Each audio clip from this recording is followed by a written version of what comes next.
morning, we will have an activity, which is a debate.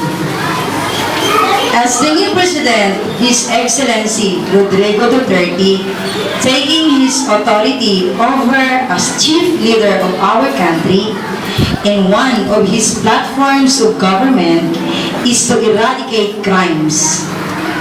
And one of the hot issues today is the death penalty, which is our topic this morning. Our topic is about, are you in favor of death penalty in the Philippines? Okay. Are you excited? Yes! Okay. But always remember, class, what do you think are the things that we should do while we are having our activity? Yes, Farah? Keep quiet. Okay. Do not ask questions while the speaker delivering her speech. Respect the lives and opinions of our opponents. Do not answer if you're not asked. Do not ask questions while the speaker delivering his or her speech. Okay, thank you very much. Listen to the speaker. Okay, very good. Keep your hands to yourself. Okay. Now, I hope, class, that you will follow what you have said a while ago while we are having our activity for this morning. Three honorable judges. Our first judge is a grade 6 teacher. Welcome our first judge. Thank you, Mom. Our second judge is an English grade 5 teacher and also a master teacher 1. Ladies and gentlemen, let's welcome Miss Feli De Facto. The last but not the least, our chief judge for this morning. She is also an English grade 5 teacher and a master teacher 1.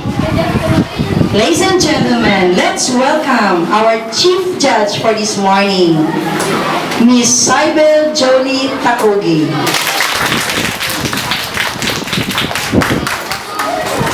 Thank you, judges. By the way, the rubrics is inside your folder. May I call on our chief judge? Good morning, everyone. So I'm going to read the rubrics on your level of performance. There are 5 criteria and there are 4 levels. In number 1, for organization and clarity, this includes viewpoints and responses are outlined both clearly and orderly. Number 1, level 1, unclear in most parts, so 1 point. Number 2, level 2, clear in some parts but not overall. Level 3, most clear and orderly in all parts. And you will get a score of 4 if, and I think there is one debater who will be awarded after this debate. Do better. Time, ladies and gentlemen. Our debate will not be started without this very important gentleman. Now, let's welcome our chairperson for this morning, no other than Christian Hagapulaan. Good morning, teacher. Good morning, judges. Good morning, debater. Good morning, audience. Today, we are going to have a debate about death penalty. Death penalty is unconstitutional and false in a court of law as punishment for a crime. This house will talk about, are you in favor of death penalty in the Philippines? Ladies and gentlemen, help me welcome the affirmative group.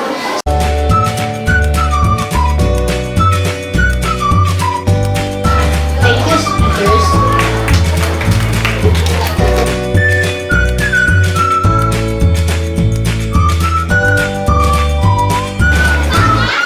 Thank you, speakers.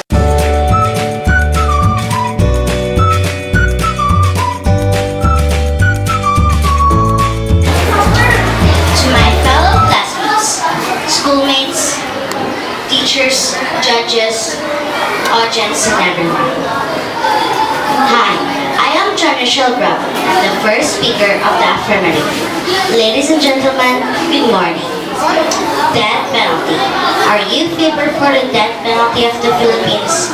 I agree for the death penalty because it can recognize to a person to take advantage to done any criminal offense. They know the punishment when it comes to death. Many innocent people lost their lives because the criminals not afraid of what they done. If the death penalty was approved, many criminals stopped because the death penalty is worried to cut off their lives. But for now, I know that the new President of the Philippines can push the death penalty for the high criminals to protect innocent people in our country. That's all. Thank you and God bless you. Why am I disagree with the death penalty? First of all, good morning, Teacher GEMMA. Good morning, judges. Good morning, audience. Good morning, debaters. Hi, I'm for a faith debate death, and I am speaker number 1 for the disagree side. We are the opposition team of death penalty. Let's just say that criminals must be punished, but not to the way of killing their lives. I think reclusion perpetua is more than enough for those who commit heavy crimes, and I do believe that we all have right to live, even those who commit crimes. And I do also believe that not all convicts were really bad people. Some of them commit crimes by the means of their self-defense or being set up. For now, what if the convict is innocent? Is it right to kill her life? Is it lawful to kill somebody's life? I'm really disagree of bringing back the death penalty in a way of hanging in public. Family itself, the one of the most affected. If we are in their situation, we really don't want that to happen in our own family. Now, I recognize to you for the death penalty should not be passed in Congress. Good morning, teacher. Good morning, judges. Good morning, debaters. I am Kyrie Alessandro Yones, and I'm speaker number 2 from Affirmative Group. I don't have a moral problem with it. My only citation is clauses, where sometimes decided later. People are found innocent of the crime they were accused of and are released from prison. You can release someone from prison, but you can't make someone live again once you killed him. I think for that reason, in death penalty causes, there needs to be very strong evidence of guilt, and it's the only way to minimize heinous crimes, such as drug lords, killers, rapists, and many others. Death penalty cannot solve it automatically, but in such time can lesser crime. I am Jasmine Nazim from the Negative Group and I'm speaker number 2. I disagree with death penalty because death penalty has always been a controversial issue. Death sentences are usually handed out to the people who have been found guilty of capital crime. However, it is not so easy to consider death penalty is to condemn. It does not mean that the guilty party should be released or allowed some sympathy. Thank you. I'm Micaela Tolado, speaker number 3 from Positive Group. I agree to death penalty because it is true that death penalty is against the human rights. But how about the rights of the first people they killed? They killed many people. Their life should be also the payment to the crimes they did. Rapists, killers, drug lords, and other criminalities, and they are not afraid of the law. If you have death penalty, they will be afraid of doing crimes because they will sentence to death. Thank you. My name is Princess May O. Everesto, speaker number 3 from the Negative Group. Disagree in the death penalty. The death penalty fails to recognize that guilty people have the potential to change, denying them the opportunity to ever join society. If you happen to be a Christian and you are pro death penalty, read your Bible in Exodus 20:13. The Lord command, "You shall not kill." If you still really support the death penalty, then you must accept that for son or daughter NIERVES, you will be executed. And this is something that you agree with wholeheartedly. God created life, and only God can take it away. I despise any culture with the death penalty because it is a blatant disregard for life. Anyone anyone would see that it would mean a lot of questions would be asked. If you put an innocent to death, it's happened before in history, and it will happen again in present. We strongly believe that a person who commits mistakes, we give them another chance to correct the mistakes. We punish them or to prison them in jail, but not to kill them. I and my companion believe that the death penalty is not a solution to us to success. In John 15:12, Jesus Christ says, and He gives us a command to love one another. So, me and my companion strongly believe that the love is the solution of everything. Thank you and God bless us. I am Naishin Villalagos and I am from a formative group and I am speaker number 4. I agree to death penalty because if a man has taken the life of another man, then he deserves death. Some people just do not deserve to live after they have done dangerous and killing things. The golden rule is that you should treat others as you would want to be treated. Thus, meaning if you murder someone, you deserve death as well. Monday B. Oliva, speaker number 4 from the negative group. We disagree in death penalty. Death penalty can prolong suffering for victims' families. Many family members who have lost loved ones to make the murder feel that the death penalty will not heal their wounds, nor will it end their fate. The extended legal process prior to execution can prolong agony experienced by the victims' families. Religious perspectives on the death penalty, although isolated of religious scripture, have been voted in support of the death penalty. Almost all religious groups in the United States regards execution as immoral. Alternatives to the death penalty. In every state that the death penalty, jurors have the option of sentencing convicted capital murderers to life in prison without the possibility of parole.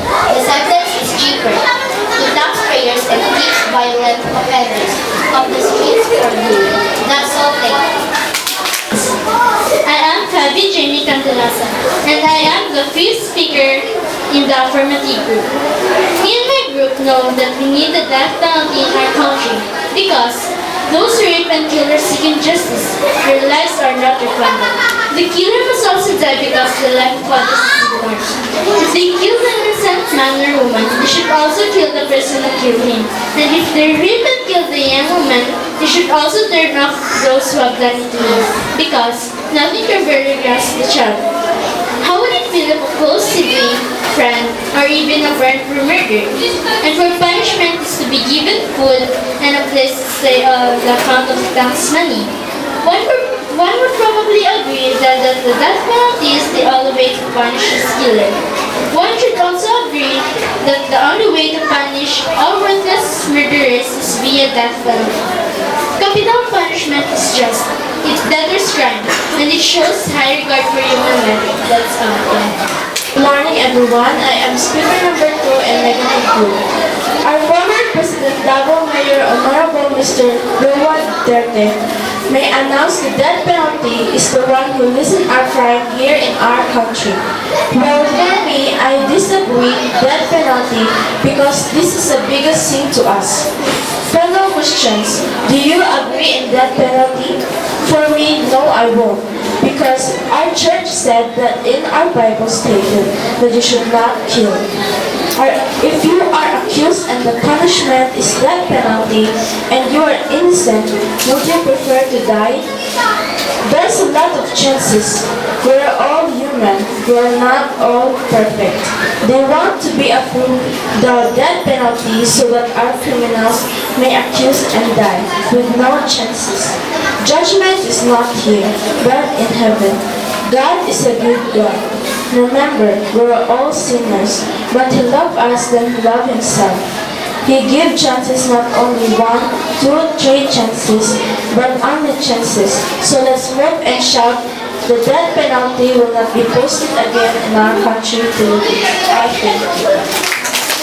I am the 6 speakers for the group of affirmative group. The positive of death penalty is the one reducing going to admit to such a big crime because if ever they found guilty with a crime they have done, will be sentenced to the death penalty. If the situation will happen, there's no more rapists, killers, and drug lords will be seen in our society.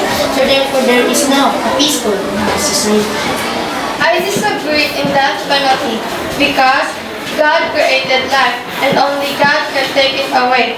I despise any country with a death penalty because it is a blatant disregard for life.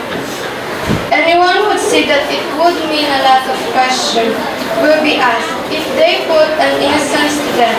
It's happened before in history and it will happen again in the present. And now, ladies and gentlemen, from the audience, is there a lead supporter from the affirmative group?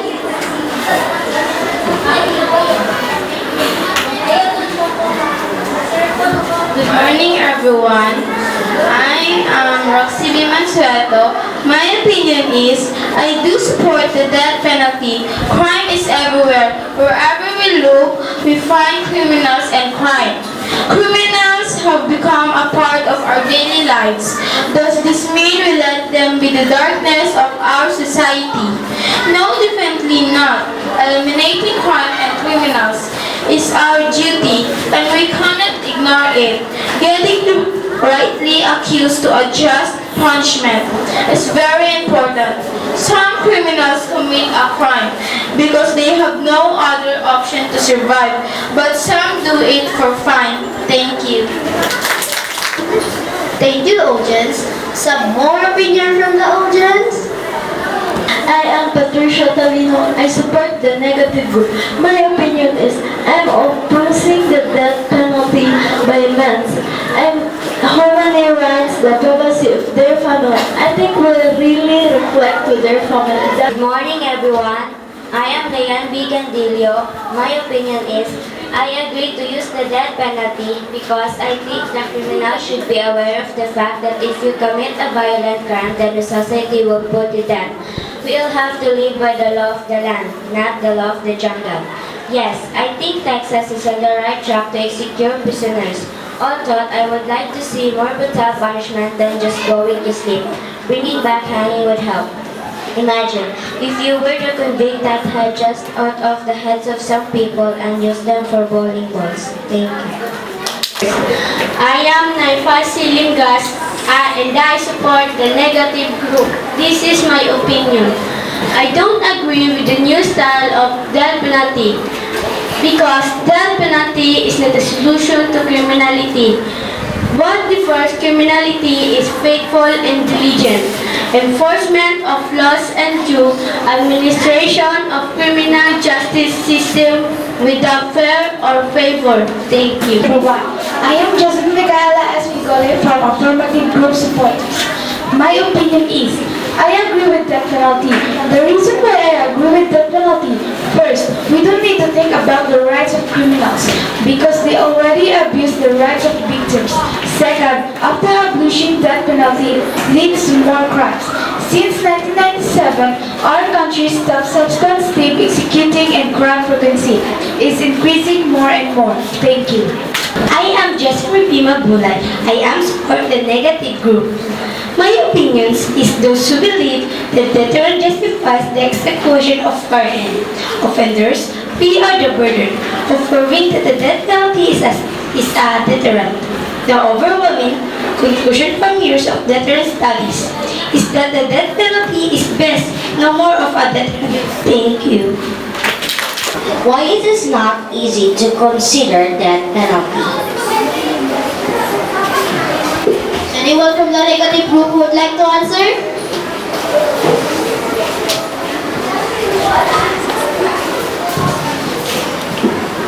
Because, like I said, it is not so easy to consider death penalty because it's to condemn. It does not mean that the guilty party should be released or allowed some sympathy. Thank you. The law is law. All people need to follow all the rules. If you like or do what is the rule to be lived with no fear. They many people die because they don't what is the rules means. Thank you. Great things that you are involved and aware on the happenings on your surroundings. Thank you, classmates, for cheering your own group for this class debate, and also thank you, ma'am, for the presence today. I hope you have learned something from this debate. Once again, good morning. At this point of time, may we hear any suggestion or opinion from our judges? Good morning once again to all the debaters, the audience, the judges, and of course, Ma'am GEMMA.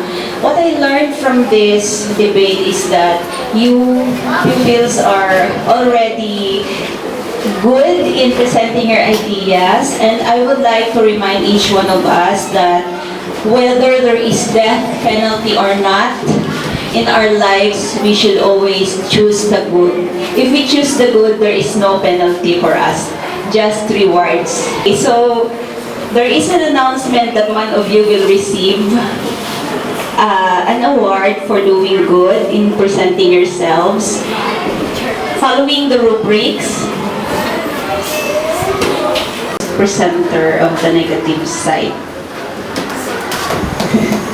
Kindly again acknowledge yourself and introduce yourself again. Congratulations.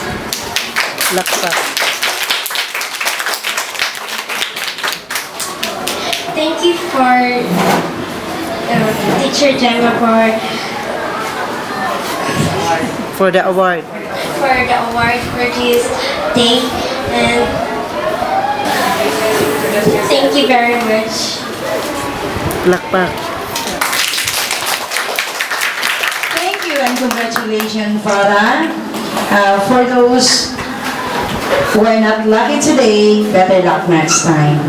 I think everything was well said by our judges, as well as our chairperson this morning. What I would like to emphasize, class, is you young generation is the hope of our fatherland. You must be aware of what's happening in our environment. And I strongly believe that through this activity, which our topic is, are you in favor of death penalty in the Philippines, will serve as your guide to become a fruitful citizen as well as a better person someday. Again, congratulations and God bless everyone.